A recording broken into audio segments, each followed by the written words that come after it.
አርዕስተ ዜና። በ2050 የአየር ትራንስፖርቱን የካርቦን ልቀት ዜሮ ለማድረስ መታቀዱ ተገለጸ።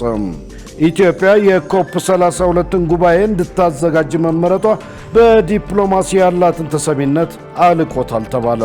ከውጭ በጊኒ ቢሳው ወታደራዊ መፈንቅለ መንግስት ተካሄደ። ውድ ተመልካቾች ሰላም ጤና ይስጥልን። ከኢሳት ነጻ ህዝብ ሚዲያ የሰዓቱን ዜና ይዘን ቀርበናል። ከዜናው ጋር ደረጀ ይልማ ነኝ። ለምልክት ቋንቋው ደግሞ ዳዊት ጎሳይ አብሮኛል። አሁን ወደ ቀዳሚው ዜና አልፋለሁ። የውጭ ጉዳይ ሚኒስቴር ኢትዮጵያን የኮፕ 32ን ጉባኤ እንድታዘጋጅ መመረጧ በዲፕሎማሲ ያላትን ተሰሚነት ወደ ላቀ ደረጃ የሚያሸጋግር ነው አለ። ኢትዮጵያ በአረንጓዴ አሻራ መርሃ ግብር በኮሪደርና በወንዝ ዳርቻ ልማት እንዲሁም በሌሎች ተያያዥ ጉዳዮች ላይ የምትሰራው ስራ ጉባኤውን ለማዘጋጀት እንዳስመረጣት ሚኒስቴሩ ገልጿል። መሰረት ባዩ የውጭ ጉዳይ ሚኒስቴር ቃል አቀባይ አምባሳደር ነቢያት ጌታቸው ዋና የዲፕሎማሲ ስራዎችን አስመልክተው ዛሬ ለመገናኛ ብዙሃን መግለጫ ሰጥተዋል። ቃል አቀባዩ በመግለጫቸው ኢትዮጵያ የ2027ን የኮፕ 32 ጉባኤ እንድታዘጋጅ መመረጧ የአየር ንብረት ለውጥን ለመግታት ለወሰደቻቸው እርምጃዎች እውቅና የሰጠ መሆኑን ተናግረዋል። ኢትዮጵያ በአረንጓዴ አሻራ መርሃ ግብር በኮሪደር ልማትና ሌሎች ተያያዥ ጉዳዮች ላይ እየሰራች ያለችው ስራም ጉባኤውን እንድታዘጋጅ አስመርጧታል ብለዋል። ኢትዮጵያ ኮፕ 32 ጉባኤን አዘጋጅ መሆኗን ተከትሎ የውጭ ጉዳይ ሚኒስትር ዶክተር ጌዲዮን ጢሞቴዎስ የጉባኤው ተወካይ ፕሬዝዳንት ሆነው መመረጣቸውንም አስታውቀዋል።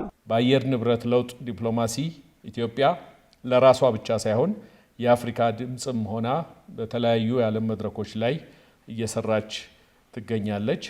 እነኚህ ሁሉ ተደማምረው ጉባኤውን ለማዘጋጀት መመረጧ በቀጣይ በዲፕሎማሲ መድረክ የበለጠ ተሰሚነቷን ወደ ላቀ ደረጃ የሚያሸጋግር ይሆናል። በሌላ በኩል ከሰሞኑ በኢትዮጵያ ይፋዊ የስራ ጉብኝት ያደረጉት የማሌዥያው ጠቅላይ ሚኒስትር ዳቶ ሴሪ አንዋር ቢን ኢብራሂምና የሲንጋፖሩ ጠቅላይ ሚኒስትር ላውረንስ ወንግ ስላደረጉት ጉብኝትና ስለተደረጉ ስምምነቶች አምባሳደር ነቢያት ተከታዩን ብለዋል። በመሪዎቹ ጉብኝት ወቅት ኢትዮጵያ ከሀገራቱ ጋር በነዳጅ፣ በታዳሽ ኃይል፣ በግብርና፣ በቴክኖሎጂ ሽግግር፣ በዲጂታል ኢኮኖሚ፣ በስራ ፈጠራ ክህሎት፣ በሲቪል ሰርቪስ አስተዳደር፣ በቱሪዝም፣ በስማርት ከተማ ልማት፣ በሌሎችም አድማሰ ሰፊ ጉዳዮች ላይ ለመተባበር ስምምነት ተደርሷል። የኢትዮጵያ የዲፕሎማሲ መንገድ ዋና ግቡ የሀገሪቱን ብሔራዊ ጥቅም ማስፋትና ማጠናከር መሆኑን ይህ ጉብኝት ያረጋገጠ ነው። በርካታ ሀገራት ኤምባሲያቸውን በአዲስ አበባ እየከፈቱ መሆኑን የገለጹት ቃል አቀባዩ ይህም ከተማዋን የዲፕሎማሲ መዲና የማድረግ ጥረት እየተጠናከረ መምጣቱን የሚያሳይ ነው ብለዋል። ባለፉት ጥቂት ወራት ስሎቬኒያና ኮሎምቢያ ኤምባሲዎቻቸውን አዲስ አበባ ላይ ከፍተው ቀጥታ ውክልና ከዚሁ ከመዲናችን ስራ ጀምረዋል። በቅርቡም ስሎቬኪያና ማሌዥያ እንዲሁ ኤምባሲያቸውን ከፍተው ስራ ጀምረዋል። ዛሬ ማንሳት የፈለኩት በሰሞኑ የሲንጋፖር ጠቅላይ ሚኒስትር የአዲስ አበባ ጉብኝት ወቅት ሲንጋፖር ኤምባሲዋን በአዲስ አበባ ለመክፈት መወሰኗን ክቡር ጠቅላይ ሚኒስትራቸው በጉብኝቱ ወቅት አብስረዋል። ሄይቲም በአዲስ አበባ ኤምባሲዋን ለመክፈት ወስናለች። ቃል አቀባዩ ዜጋ ተኮር ዲፕሎማሲን በሚመለከት ባነሱት ሀሳብ አሁንም ዜጎች በደላሎች በመታለል በህገወጥ መንገድ ከሀገር እየወጡ ለእስርና ለሞት እየተዳረጉ እንደሆነ ገልጸው ባለፉት 4 ዓመታት ውስጥ በተለያዩ ሀገራት በአስቸጋሪ ሁኔታ ውስጥ የነበሩ ከ500 ሺህ በላይ ዜጎች ወደ ሀገራቸው መመለሳቸውን ተናግረዋል። በሳውዲ አረቢያ በተለያዩ እስር ቤቶችና ማቆያ ማዕከላት የሚገኙ ዜጎችን ከመስከረም ወር ጀምሮ በ17 በረራዎች መስከረም፣ ጥቅምት፣ ዳር ነን አሁን በ17 በረራዎች 22955 ዜጎች ማስመለስ ተችሏል። ይሄ ከሳውዲ አረቢያ ብቻ ነው። በማያርማንና ታይላንድ 300 ታግተው የነበሩ ዜጎቻችን ተለቀዋል። ከነኚህ መካከል በትናንትናው ዕለት 34ቱ ወደ ሀገር ውስጥ ገብተዋል። የተቀሩት እንግዲህ በህጋዊ መንገድ የገቡ ስላልሆኑ በኢሚግሬሽን ቁጥጥር ስር ናቸው እዛው ማያንማርና ታይላንድ ውስጥ ማለት ነው። በደቡብ አፍሪካ በተካሄደው የቡድን 20 ጉባኤ ላይ የተሳተፉት ጠቅላይ ሚኒስትር ዶክተር አብይ አህመድ ከበርካታ ሀገራትና የተለያዩ ተቋማት መሪዎች ጋር ስኬታማ ውይይት ማድረጋቸውን በመግለጫው የገለጹት ቃል አቀባዩ ህዳር 20 እና 21 ቀን 2018 ዓ.ም የሚካሄደው 3ኛው የኢጋድ የሚዲያ ሽልማት በአረንጓዴ ልማት ላይ ያለውን ቀጠናዊ ትስስር ለማጠናከር የሚረዳ መሆኑን አንስተዋል። በ2050 የአየር ትራንስፖርቱን የካርቦን ልቀት ዜሮ ለማድረስ መታቀዱ ተገለጸ። ለዚህም አውሮፕላኖች ከእጽዋት የሚዘጋጅ ነዳጅ እንዲጠቀሙ እየተሰራ ነው ተብሏል። ሙሉቀን ሰለሞን። ዓለም አቀፉ ሲቪል አቪዬሽን ድርጅት እንደ አውሮፓውያን አቆጣጠር በ2050 የአየር ትራንስፖርቱን የካርቦን ልቀት ዜሮ ለማድረስ እየሰራ መሆኑን ገልጿል። ለዚህም አውሮፕላኖች ከእጽዋት የሚዘጋጅ ታዳሳይ ነዳጅ እንዲጠቀሙ የሚያስችሉ ጥናቶችን በማዘጋጀት እያቀረበ ይገኛል። በኢትዮጵያም ዓለም አቀፉ ሲቪል አቪዬሽን ድርጅት አጥንቻለሁ ያለውን የአዋጭነት ጥናት ድርጅቱና የኢትዮጵያ ተወካዮች በዛሬው ዕለት ተረካክበዋል። በርክክቡ መርሃ ግብር ላይ የተገኙት የኢፌዴሪ ትራንስፖርትና ሎጂስቲክስ ሚኒስትር ዶክተር አለሙ ስሜ ኢትዮጵያ ቀደም ብላ የአየር ብክለት ለመከላከል ብዙ ስትሰራ እንደቆየች አስታውሰው የዛሬው ፕሮግራምም የዚህ አካል መሆኑን ተናግረዋል። አሁን ዛሬ እየተነጋገርበት ያለነው በዚሁ የተጀመረው የአቪዬሽን የአየር ትራንስፖርቱንም የሚለቀውን በካይ ጋዝ የመቀነስ እርምጃ ነው እየተወያየንበት ያለ ነው ማለት ነው። ኢትዮጵያ በእንግሊዘኛው ሰስቴይነብል አቪዬሽን ፊውል ይባላል። ምንድነው? የአየር ንብረት ለውጥ አሉታዊ ተጽዕኖ የማያደርስ የአውሮፕላን ነዳጅን መጠቀም መጀመር አለብን ብሎ ዓለም ወስኗል። በኢንተርናሽናል አቪዬሽን ኦርጋናይዜሽን ወይ ደግሞ በአይካኦ በኩል ወስኗል። በ2050 ታርጌት ተቀምሶ ኔት ዜሮ ከአየር ትራንስፖርት የሚወጣው በካይ ጋዝ እና ከሚወስደው ታዳሽ ጋዝ ጋር እኩል የሚሆንበት ማለት ነው የሚመዛዘንበትን ታርጌት አስቀምጧልና ለዛ ታርጌት ነው ኢትዮጵያም ስራ ጀምራለች። ዛሬ የዛ የአዋጭነት ጥናት ነው ማለት ነው። በልማት አጋሮች ጋር ሰርተን አዋጭ ጥናቱ ነው ዛሬ ቀርበው በሱ ነው እየተወያየን ያለ ነው ማለት ነው።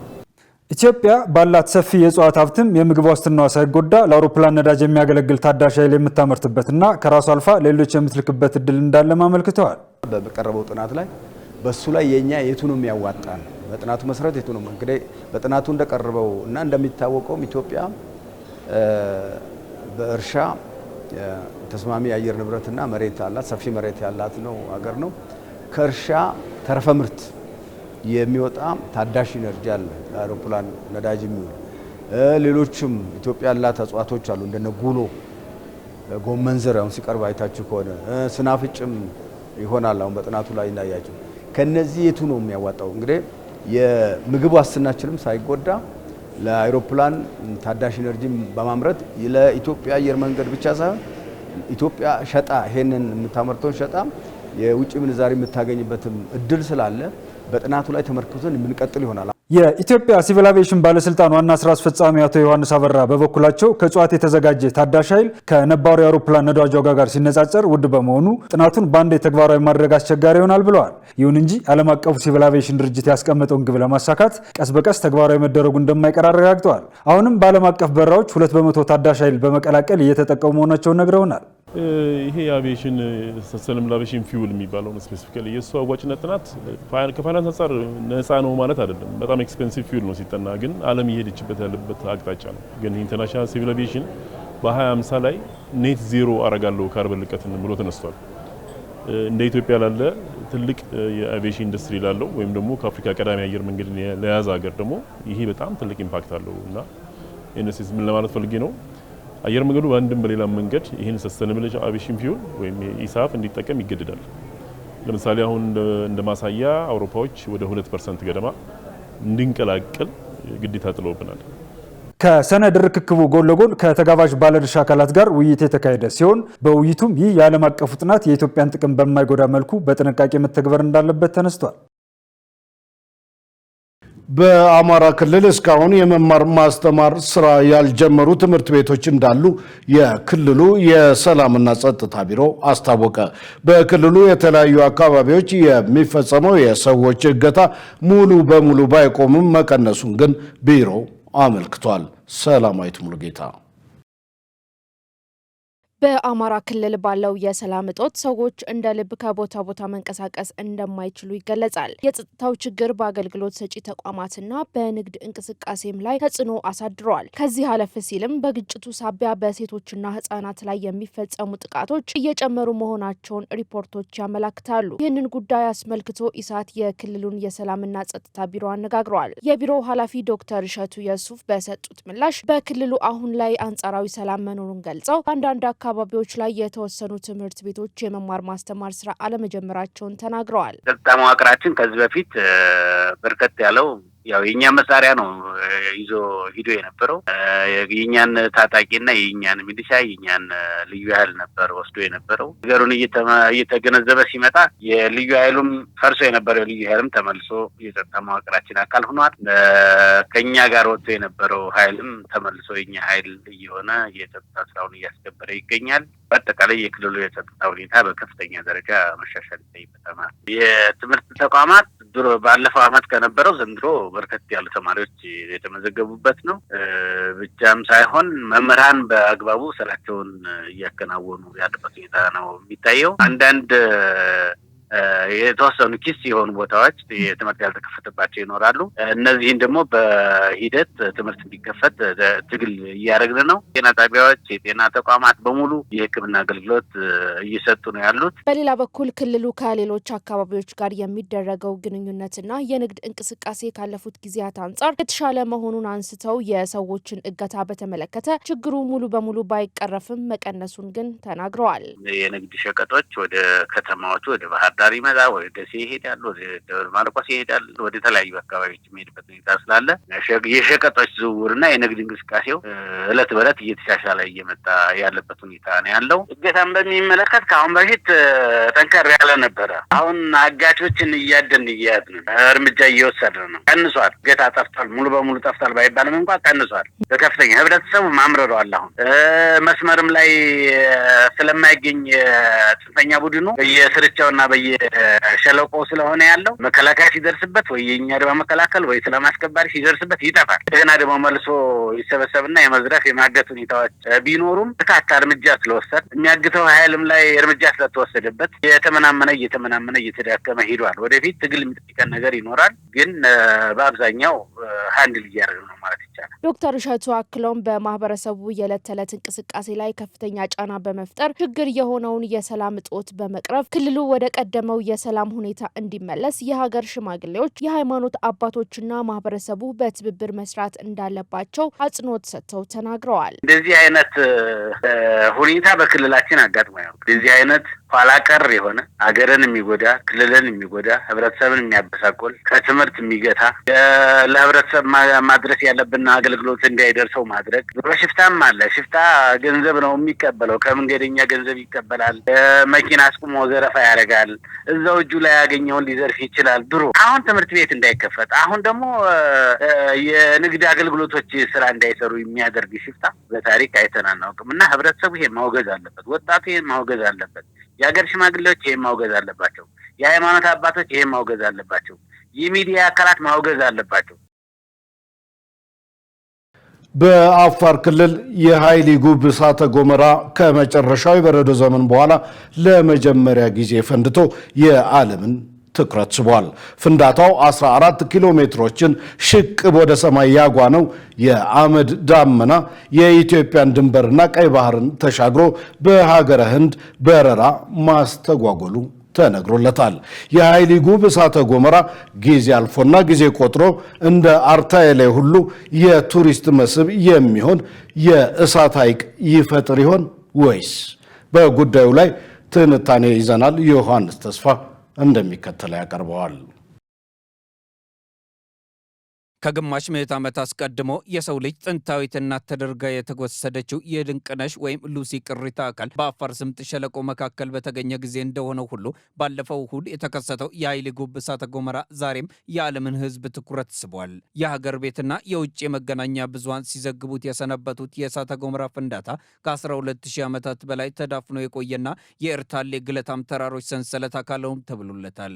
በአዲስ አበባ ዩኒቨርሲቲ የጂኦፊዚክስ ህዋ ሳይንስና አስትሮኖሚ ተቋም ከፍተኛ ሲስሞሎጂስት የመሬት መንቀጥቀጥ ሳይንስ ተመራማሪና መምህር ፕሮፌሰር አታላይ አየለ የመሬቱን እንቅስቃሴ በሚመለከት ከውጭ ሀገር ባለሙያዎች ጋር በቅንጅት በመስራት በሳተላይት ክትትል እንደሚደረግ ለኢሳት ተናግረዋል። ተመራማሪው ከአሁን ቀደም የሚከሰቱ የእሳተ ገሞራ ፍንዳታዎች አስቀድሞ የመሬት መንቀጥቀጥ ወይም ንዝረት እንደሚመዘገብ አንስተው እሁድ ጠዋት ከተከሰተው የኃይሊ ጉብ እሳተ ገሞራ ፍንዳታ ጋር በተያያዘ ግን የታየ ምልክትም ሆነ የተመዘገበ ምንም ነገር እንደሌለ ገልጸዋል። የተከሰተው የኃይሊ ጉብ እሳተ ገሞራ አሁን ላይ እየቀነሰ የመጣ ቢሆንም ቀጣይነት ሊኖረው እንደሚችል ከፍተኛ ጥርጣሬያቸውን ያነሱት ባለሙያው የከፋ ጉዳት እንዳይደርስ ዝግጁ ሆኖ መጠበቅ እንደሚገባ አሳስበዋል።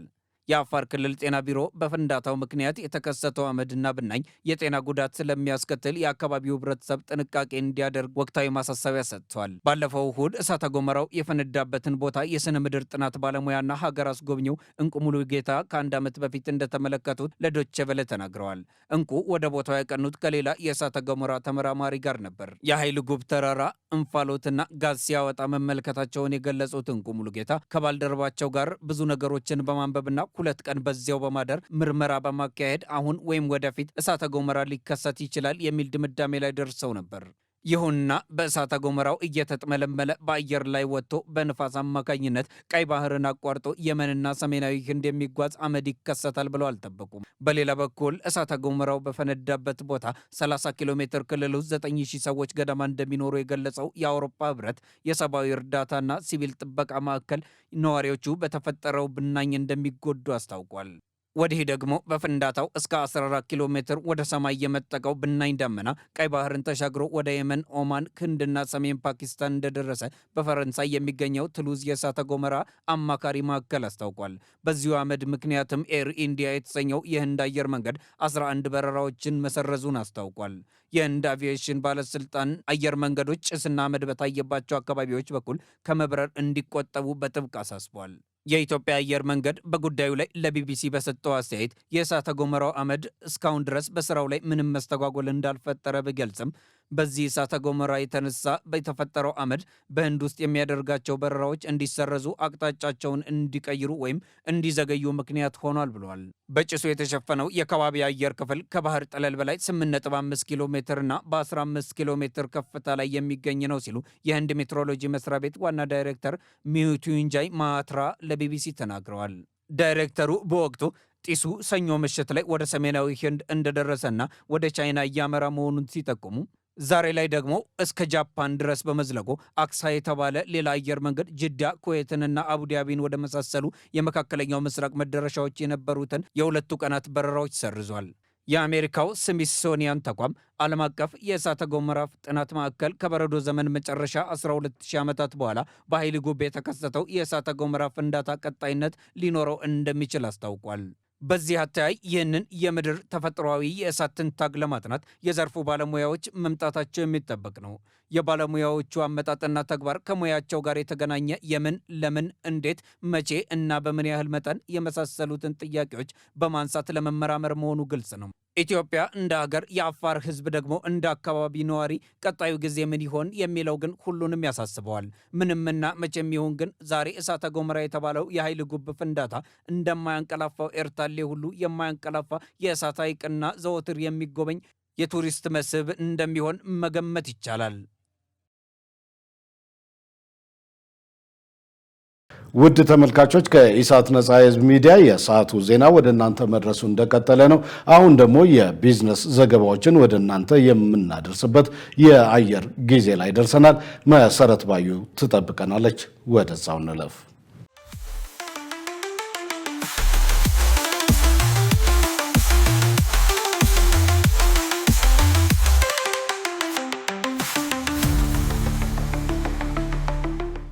ሰላም ጤና ይስጥልን ውድ ተመልካቾቻችን፣ ከኢሳት ነጻ የህዝብ ሚዲያ የዕለቱን የቢዝነስና የኢኮኖሚ ዜናዎች ይዤላችሁ ቀርቤያለሁ። ከዜናዎቹ ጋር መሰረት ባዩ ነኝ። አብራችሁን ቆዩ።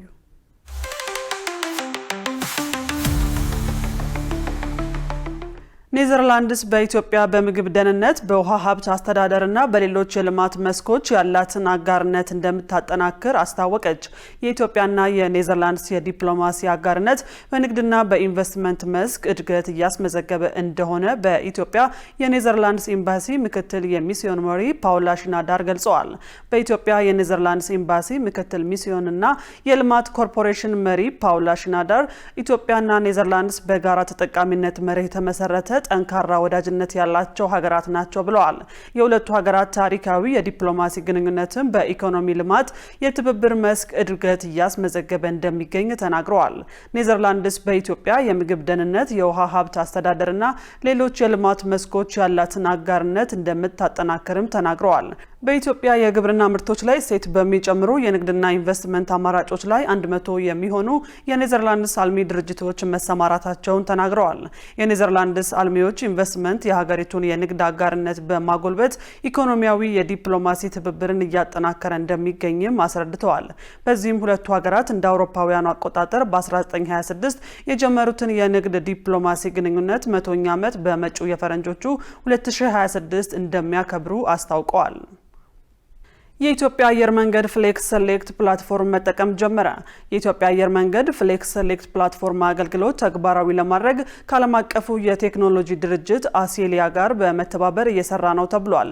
እርምጃው ስርጭትን ለማቀላጠፍ፣ የስራ ማስኬጃ ወጪዎችን ለመቀነስና ለተሳፋሪዎች የተሻሉ የጉዞ አማራጮችን ለማቅረብ ያለመ እንደሆነ ኢትዮጵያን ቢዝነስ ሪቪው አስነብቧል። ፍሌክስ ሴሌክትን በመጠቀም ኢትዮጵያ በዓለም አቀፍ ደረጃ የበረራ አቅርቦት የሚፈጠሩበትን የሚሸጡበትንና አገልግሎት የሚሰጥበትን መንገድ ለማጠናከርና ለማሻሻል ትፈልጋለች። የኢትዮጵያ አየር መንገድ የግብይት ምክትል ፕሬዝዳንት ወይዘሮ ራሄል አሰፋ እርምጃው ግለሰባዊ የጉዞ ልምድ ለማዳረስና አየር መንገዱ ለፈጠራ ያለውን ቁርጠኝነት ለማጠናከር ወሳኝ መሆኑን ገልጸዋል። አዲሱ ስርዓት በዓለም አቀፍ አገልግሎት አቅራቢዎች በጥቅም ላይ የሚውልና ከሁሉም የዓለም አቀፍ አዲስ የማከፋፈያ አቅም ግብይት ውስጥ ግማሽ ያህሉን የሚያስኬድ ነው ተብሏል። በኢትዮጵያ ታምርት ንቅናቄ 96 አይነት ገቢ ምርቶች መቀነሳቸው ተገለጸ። የኢንዱስትሪ ሚኒስትር ዴኤታ ታረቀኝ ቡሉልታ የኢትዮጵያ ታምርት ንቅናቄ የኢንዱስትሪ ዘርፍ ማነቆችን መፍትሄ በመስጠት ተዘግተው የነበሩ አምራች ኢንዱስትሪዎች ጭምር ወደ ማምረት የተመለሱበት አቅም እንደፈጠረ ገልጸዋል። በአምራች ኢንዱስትሪ ዘርፍ የተፈጠረው መነቃቃት አዳዲስ ኢንቨስትመንትን በመሳብ በተኪ ምርት የስራ ዕድል ፈጠራና በክህሎት ሽግግር ላይ አዎንታዊ አስተዋጽኦ እያበረከተ መሆኑን ተናግረዋል። በዚህም ባለፉት 4 ዓመታት በአምራች ኢንዱስትሪ የተሰማሩ የሀገር ውስጥ የውጭ አልሚዎች ከ1.18 ሚሊዮን በላይ ለሚሆኑ ዜጎች የስራ ዕድል መፍጠራቸውን አስረድተዋል። በኢትዮጵያ ታምርት ንቅናቄ ተኪ ምርት ስትራቴጂም 96 የምርት አይነቶችን በመለየት ገቢ ምርቶችን መቀነስ ያስቻለ ስኬታማ ውጤቶች እየተመዘገቡ መሆኑን አንስተዋል። የስራና ክህሎት ሚኒስትር ዴኤታ ሰለሞን ሶካ በበኩላቸው የኢትዮጵያ ኢንዱስትሪ ተወዳዳሪነት አቅም በስራ ዕድል ፈጠራና የክህሎት ሽግግር ወሳኝ ሚና እየተወጣ እንደሚገኝ ገልጸዋል። በአምራች ኢንዱስትሪ ዘርፍ የተሰማሩ የሀገር ውስጥና የውጭ ኢንቨስትመንት አልሚዎችም በርካታ ዜጎችን የስራ ዕድል ባለቤት እያደረጉ መሆናቸውን ተናግረዋል። በዚህም ባለፉት 4 ወራት ውስጥ በአምራች ኢንዱስትሪዎች ውስጥ 218113 ዜጎች የስራ ዕድል ማግኘታቸውን አስታውቀዋል። ዘገባው የኢዜአ ነው። ጥራትን ቀዳሚ አጀንዳ ማድረግ እንደሚገባ ተጠቆመ። የኢኮኖሚ ሉዓላዊነትን የማረጋገጥ ግብን ለማሳካት ጥራትን ቀዳሚ ሀገራዊ አጀንዳ ማድረግ እንደሚገባ የኢትዮጵያ ጥራት ሽልማት ድርጅት ዋና ስራ አስፈጻሚ ቴዎድሮስ መብራቱ አስታውቀዋል።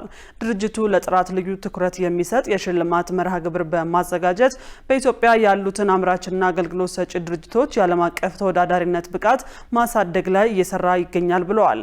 ይህም ኢትዮጵያ ያላትን አቅም የተፈጥሮና ሰው ሰራሽ ሀብት በአግባቡ ጥቅም ላይ በማዋል ምርትና ምርታማነትን ለማስፋት ጉልህ አስተዋጽኦ አለው ማለታቸውን ከኢዜአ ያገኘነው መረጃ ያመለክታል።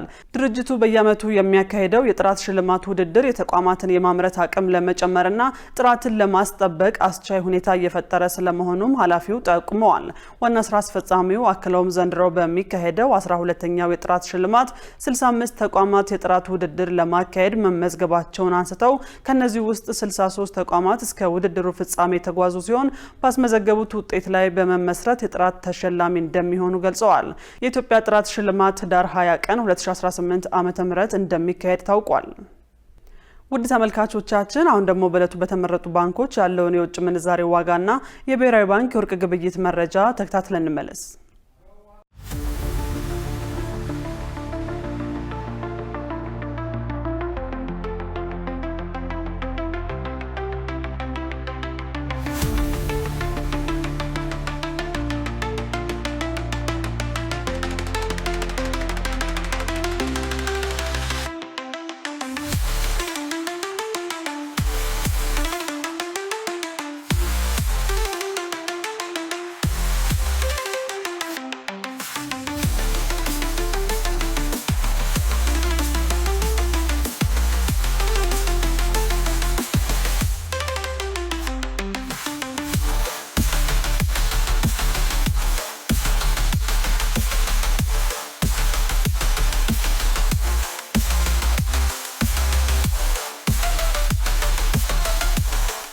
ውድ ተመልካቾቻችን ለዕለቱ ያዝናቸው የቢዝነስና የኢኮኖሚ ዜናዎች በዚሁ ተጠናቀዋል። ወደ ቀሪዎቹ ዜናዎች እንመለስ።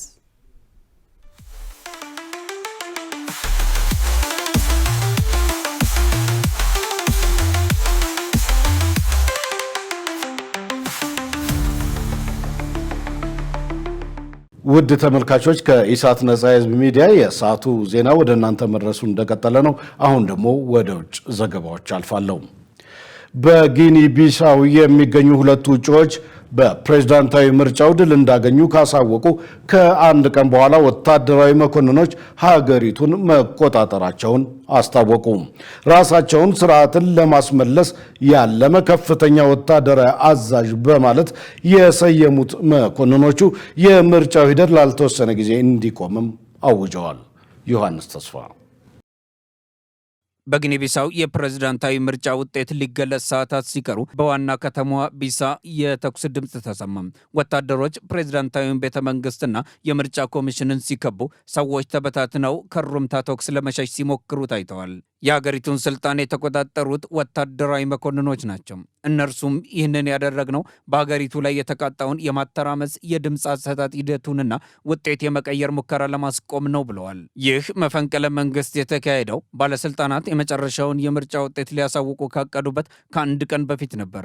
የዓይን እማኞች እንደተናገሩት የተኩስ ልውውጥ ለ1 ሰዓት ያክል የቆየ ሲሆን የአንድ ጦር ሰራዊት መኮንኖች ቡድን አባላት የመንግስቱን ስልጣን መያዛቸውን ከመናገራቸው ትንሽ ቀደም ብሎ መከሰቱንም አክለው ገልጸዋል። ጉዳት ስለመድረስ አለመድረሱ ግን እስካሁን የወጣ ነገር የለም። ይህ በሴኔጋልና በጊኒ መካከል በምትገኘውና የ2 ሚሊዮን ህዝብ መኖሪያ በሆነችው ለአውሮፓ ደግሞ የእጽ መሸጋገሪያ ታዋቂ ማዕከል በምትባለው የባህር ዳርቻው ሀገር ጊኒ ቢሳ ውስጥ ከተከሰቱት የቅርብ ጊዜ እውነቶች አንዱ ነው። መፈንቅለ መንግስቱን ያካሄዱት የጦር ሰራዊቱ ክፍሎች የሀገሪቱ የሁሉም ጦር ኃይሎች ድጋፍ ይኑራቸው አይኑራቸው የሚታወቅ ነገር የለም። የወታደራዊ ኃይል ቃል አቀባይ በሆነው በግኒዝ ኒቻማ በብሔራዊ ቴሌቪዥን በተነበበው መግለጫ ወታደራዊ መኮንኖች ፕሬዝዳንት ኡማሮ ሲሶኮ ሚምባሎን ከስልጣን ማውረዳቸውን፣ የምርጫውን ሂደት ማገዳቸውን፣ ድንበር መዝጋታቸውንና የሰዓት እላፊ መጣላቸውን ተናግረዋል። የጦር ሰራዊቱ መግለጫ ጨምሮ እንዳለው መኮንኖቹ ስልጣን ለመያዝ የወሰኑት በተወሰኑ የሀገር ውስጥ ፖለቲከኞችና በታወቁ የሀገር ውስጥና የውጭ አዘዋዋሪዎች የተፈበረከውን የስርዓት ማናጋት እቅድ እንዲሁም የምርጫውን ውጤት የማጭበርበር ሙከራ ለመከላከል እንደሆነ ገልጿል። መግለጫው በወጣ በጥቂት ሰዓታት ውስጥ ደግሞ ምንባሎ ለፍራንስ 24 ቴሌቪዥን ከስልጣን ወረጅ ያለው ሲሉ ተናግረዋል።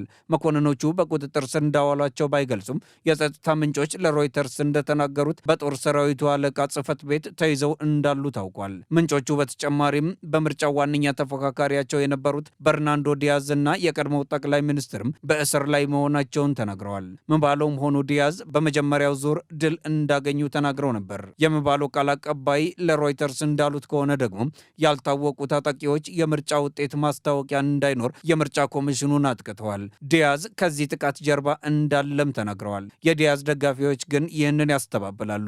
ጊኒ ቢሳው ከፖርቱጋል ነጻነቷን ካገኘችበት ከ1974 ጀምሮ ምባሎ ስልጣን እስከያዙበት 2020 ድረስ ባለው ጊዜ ውስጥ ቢያንስ በ9 መፈንቅለ መንግስትና የመፈንቅለ መንግስት ሙከራዎች ተናውጣለች።